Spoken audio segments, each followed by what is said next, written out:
Hi, 7th period.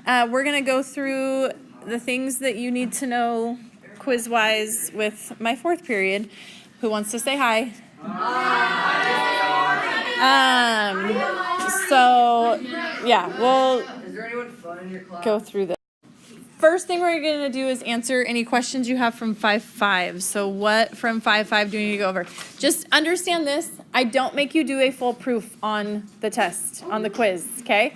You may have to do step 1. You may have to do a contradiction problem, but you do not have to do a full proof. So are there questions? Sam, put it away. Yeah. Can you do a proof? I forgot how to do Contradictions? Yeah. Okay, so is there a particular, 10 through 13 were contradiction problems. Is there a particular one of those any of you would like me to do? 22 is a full-on proof. I can do that for you. But okay, so 22 looks like this. It says in the figure at the right, given triangle ABC with BC greater than AC, prove angle A is not congruent to angle B.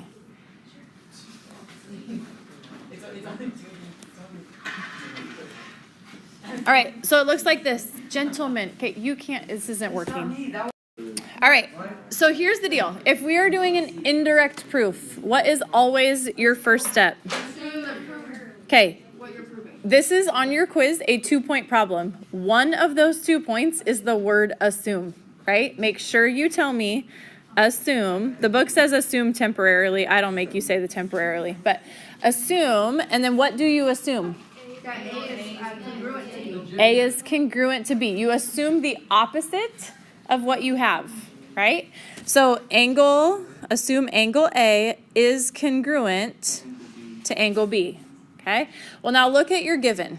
It says BC is greater than AC. In other words, this is longer. So this is not true numbers, but I'm just giving you a for instance here.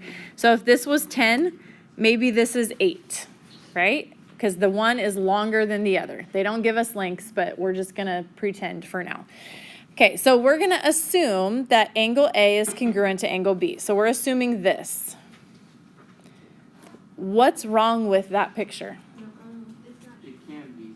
Why can't it be? Because the sides would have to be the same length. Right. The sides would have to be the same length if those angles are going to be congruent, right? In other words, it would have to be an isosceles triangle if angle A is congruent to angle B, and it's obviously not when these are different lengths, right? So that's your contradiction.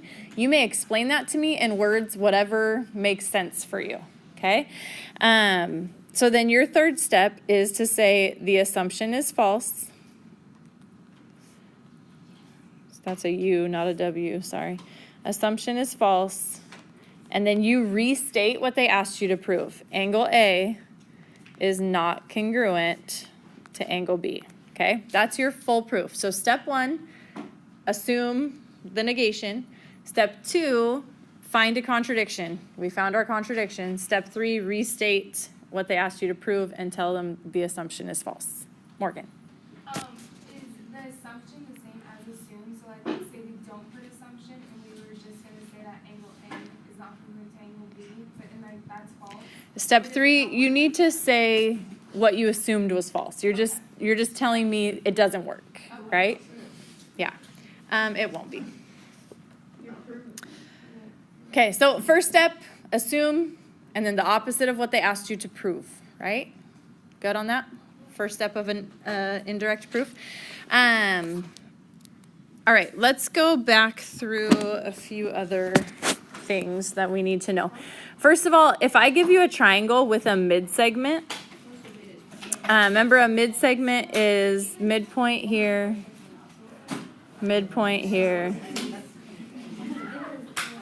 okay?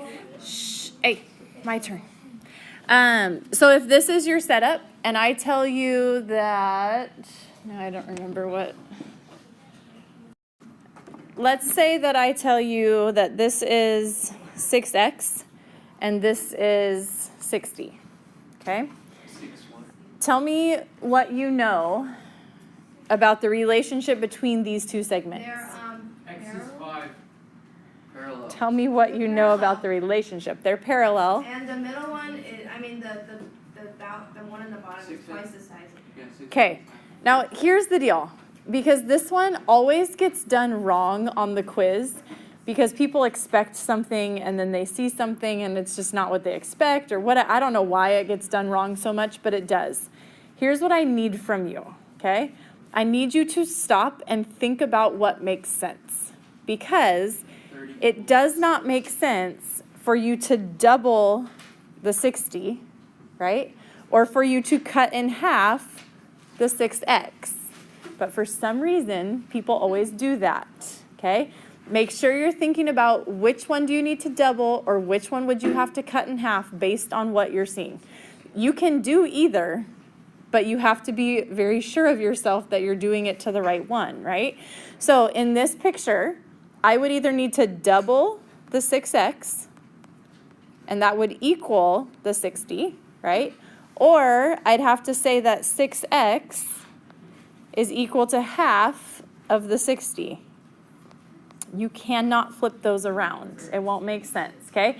The other thing I see people do a lot on this one is they just set them equal, which I know, you don't believe that to be true, but you didn't think about the problem if you do that, right? These are obviously not the same length, this guy and this guy, okay? So just use caution, okay? Pay attention. Yes, common sense definitely comes into play there. So 12x equals 60, so x is 5, okay, that's one option.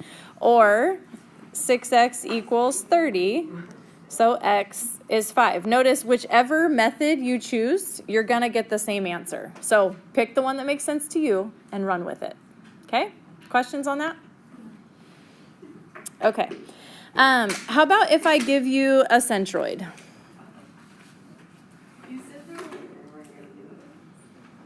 No, I said I wasn't going to ask you to tell me from a picture if it was a centroid. Oh, that's bad. We're not constructing it, right? There's no constructions. Oh, is this the one where it's like it's one circle? Right. Okay, so I tell you point G is a centroid. And I say this is A, B, C, D, E, and F. Okay? In this setup, if I were to tell you that EG has a length of 12, what would BG have to be? 6, okay? Here's the relationship. One is the third, and one is 2/3. Well, 1/3 and 2/3, one is just double the other, right? So if this is 12, that's the 2/3 portion of the segment. That means this would have to be 6.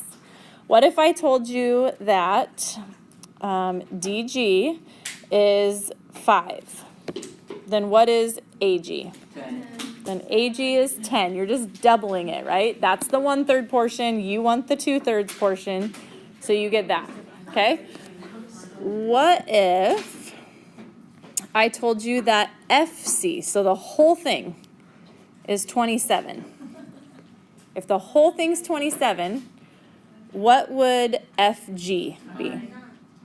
Right, this one you don't just cut in half, right? Because it's not half of the whole segment, it's 1/3 of the whole segment. So 1/3 of 27, or 27 divided by 3, is 9. So this would be 9, which makes GC what? Double that, 18. Okay, so this would be 18. Questions on that? Okay. The chart. Let's just talk through it real quick.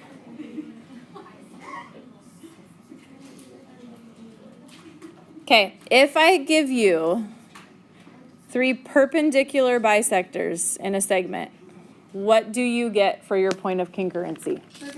The circumcenter.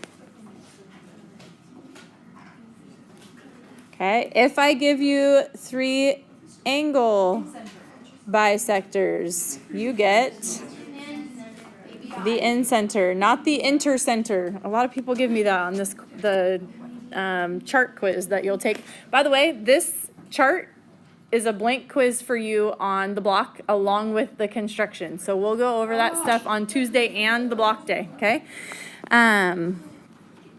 If I give you 3 medians, you get the centroid.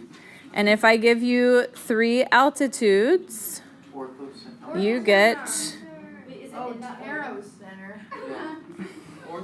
the orthocenter. Okay? So I don't give you a chart on this quiz. I just say, if I were to draw the 3 angle bisectors in a triangle, what point of concurrency would you find? And you would tell me in center. Okay? It's a sentence. It's not a chart like this. So just answering the question, because I don't make you do the whole chart. I just ask you 2 of the 4. Sorry, this is what you get. Well, then draw your own chart. That's fine. You can. No, you still have to answer the question so that you know what you're matching up with. You're the one that said you want the chart, right? Oh, dear me. Okay, any questions? That is it.